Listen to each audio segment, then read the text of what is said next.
Hey guys, it's Charles here again. So today is another ammo review. Uh, this I have from a friend. It is Fiocchi brand 25 Auto. Now I'm sure a lot of you probably heard of it. I'm sure a lot of you haven't. For those of who do know about it, I'm sure you know that this was a famous round back in the 80s and 90s and stuff, used by a lot of gangs and criminals. And some people, I'm sure, like older people. And so it just kind of, petered out over the years. So now prices have gone up, as you all know. And, the 25 Auto, not as common anymore. Prices on it have gone up. This is what I would call a non-budget ammo. I believe I could be wrong, but this is, I believe, like $30 for a pack of, I want to say, what is this one? Oh, no, it's not 30. I need to correct myself. I think it is 40 or something dollars for a pack of 50. This is Fiocchi 25 Auto. This is what the round looks like. Again, this was given to me through a friend. But these are 25 auto rounds shot out of a 25 auto pistol. Now, these rounds are not very common anymore. And as you can see, they are relatively pretty small. Believe it or not, this is not as powerful as a 22. The 25 is actually weaker than a 22.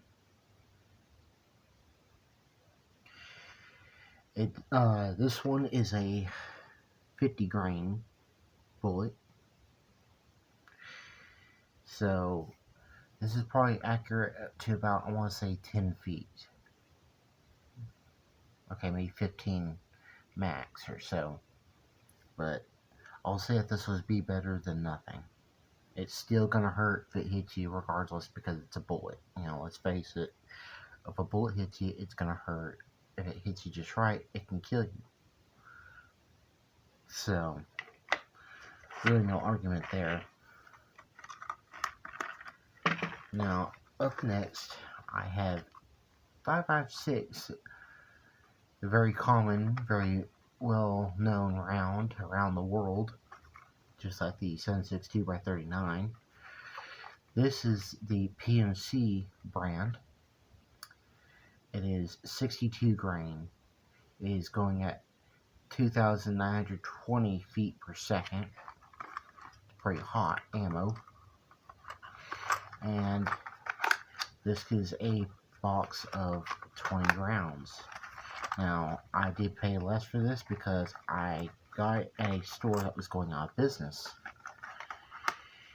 And because of that, I managed to get some good deals on some ammo. Now, this is a 5.56 green tip. This is faster than the 55 grain and hits harder and faster. Has a higher velocity. Some people say that this has a armor-piercing round inside. This is not an armor-piercing. Its only difference is the green tip and the fact that it is 62 grain instead of 55 grain. Now, some say that there is a metal steel core inside. There might be, there might not be. But, I don't think there is, because there's been laws that have been made to get rid of such rounds. I mean, I could be wrong, but I do believe that these probably most likely don't, but I could be wrong, like I said. So, but this is, I got for about $10 for a pack of 20, which is really cheap, considering right now with the way the prices are on ammo. Again, this is PMC brand, 556 62 grain, full metal jacket. Now, it's a real common around. There's a lot of people that like to say that the 55 is better. I don't believe that the 55 is better because of the mere fact that you have higher velocity. Means you can go through a bit more armor, a bit more of your light skinned vehicles and stuff with that. A lot of people think that it's overkill. I don't believe in overkill.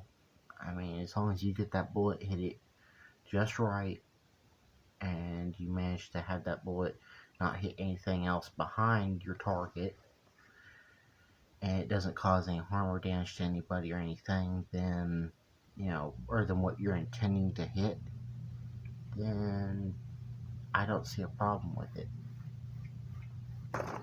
Okay, moving on. Okay, so here we have a very iconic round, but not a very common one in Texas. Now, it's more common up north, I would say. I would say it's definitely more common in your East Bloc countries like Serbia and Croatia, what once was Yugoslavia. You got a bunch of them. Czechoslovakia and places like Russia, even. So here, what I have is some Serbian PPU 8mm Mauser.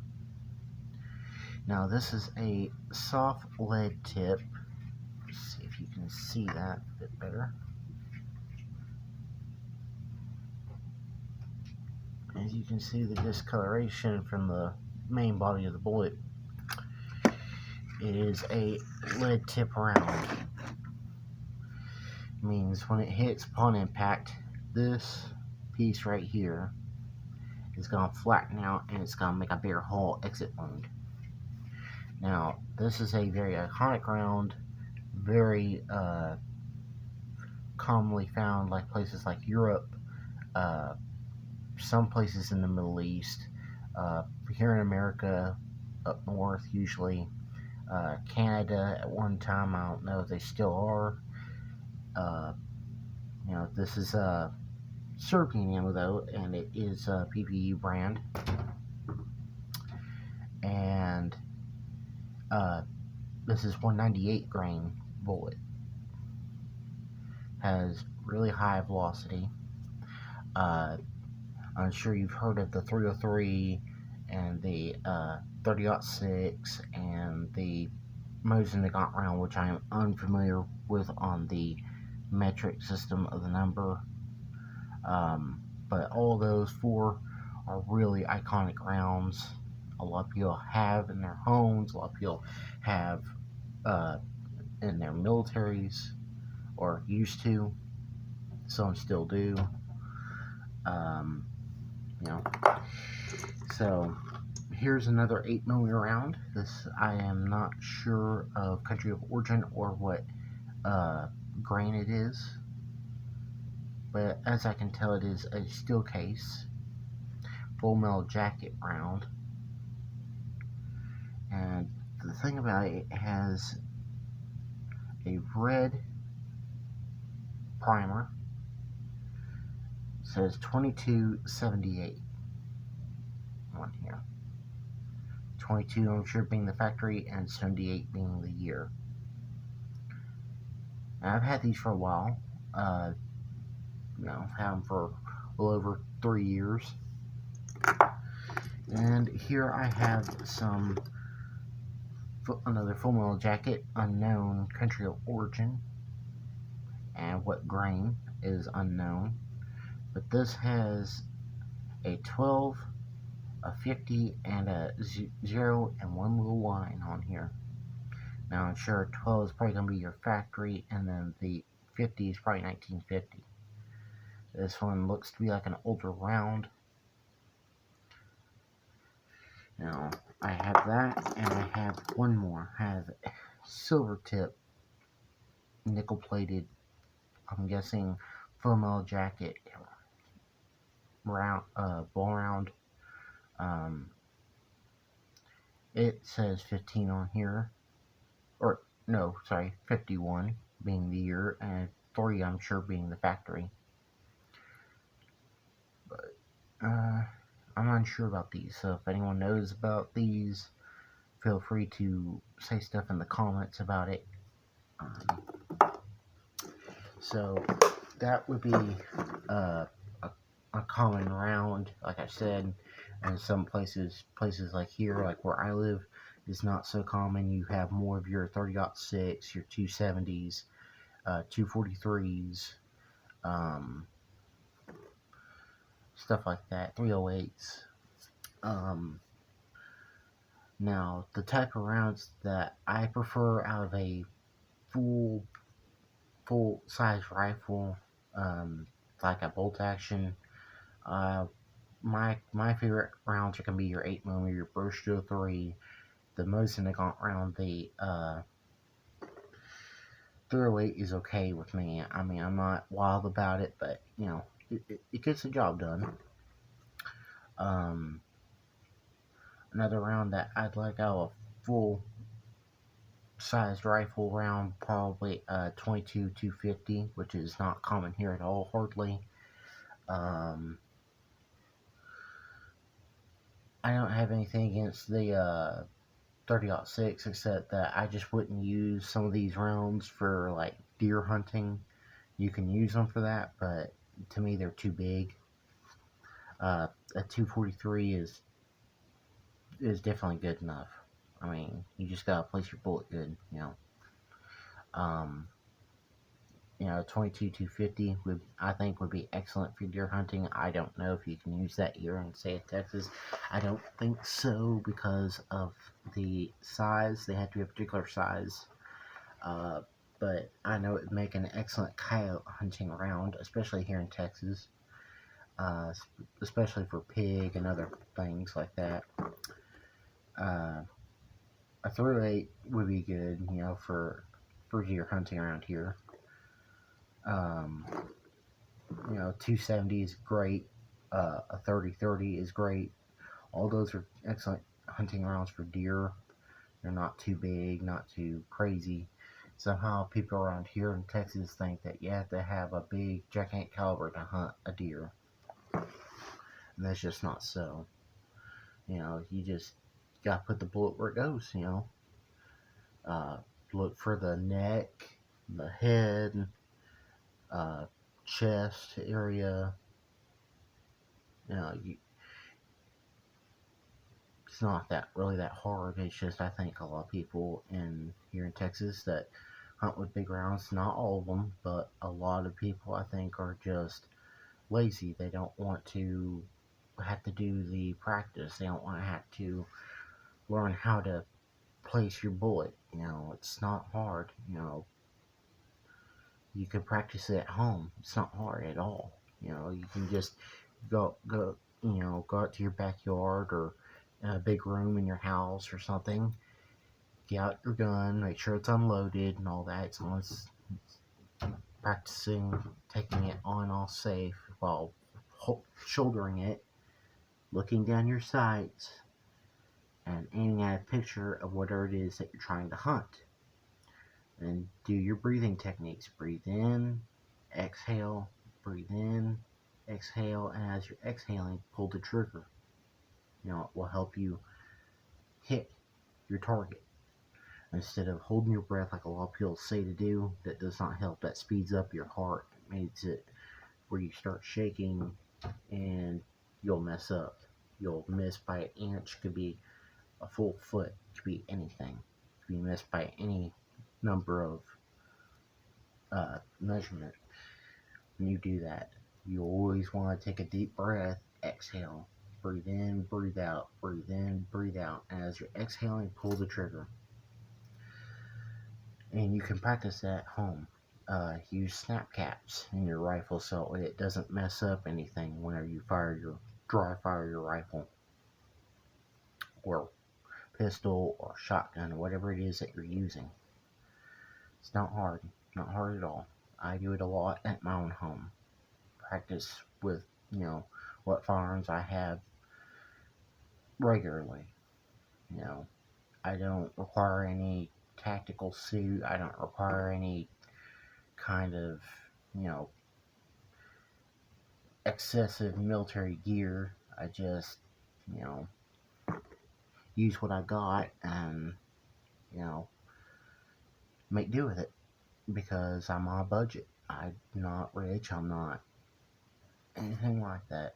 You know, just make do with what I have.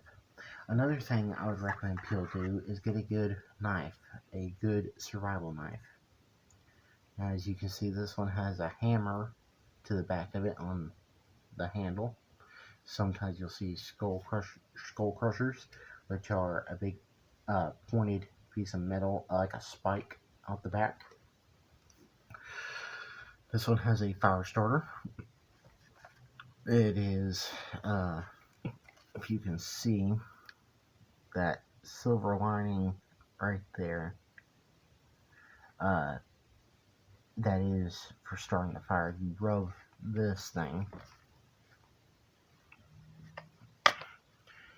rub this up against the little thing underneath the hand, up underneath this guard here, and it'll help start sparks. You know, it helps start a fire. As you can see, this is a fixed blade, not a folding knife. Now, notice how on here it has some of the serrated teeth, and then it starts going sleek and sharp. This is a survival knife. You don't want one that has all just serrated teeth, because all that's going to do is be good for sawing and stuff. You're not going to be able to really use that kind of knife for cleaning animals. Now, with this, it's good because you can stick things, you can cut things open, and you can use it for cleaning. Now, this is also a very heavy, thick shank body, so this blade is not going to break easy. It is a Gerber brand, and as you may notice that the handle is rubber-like, so whenever it gets wet, you don't lose your grip. I also believe in putting on paracord for a lanyard, so that way you don't drop it. You can put it around your hand, like that, so that way if you drop it, it's not leaving your hand. You know, and another way to hold it, if ever in a survival situation, pull it like this and hold it like that, or it's even with your arm. And you can, like that, you can cut like that. You can turn it around the other way and stick. You know, a survival knife is very good to have. Even if you're in a place where they don't allow firearms, you can use this to protect yourself. Get some training and all that, and train with your knife, train with firearms and all that, so that way you're qualified in many areas of survival. Because your biggest thing that's going to help you in a true survival situation out in the wild is honestly going to be your knife, more than anything. Because a knife can do a lot more than a gun. Now, I'm not saying that you shouldn't carry a gun. If you go out in the woods and stuff, a gun has its own purpose too. But a knife has a lot more purposes. So remember, I would get yourself a survival knife. Always try to get yourself a survival knife. I would encourage anyone and everyone to carry a knife, regardless of where you are. It's good to have one. Okay, so that's all I have for y'all today. I hope to see you guys in the next video. Please do like and subscribe. I know I don't say that every video. In fact, I don't think I've said it in hardly any of my videos. But I do hope to see you guys in the next video. So, thank you for tuning in.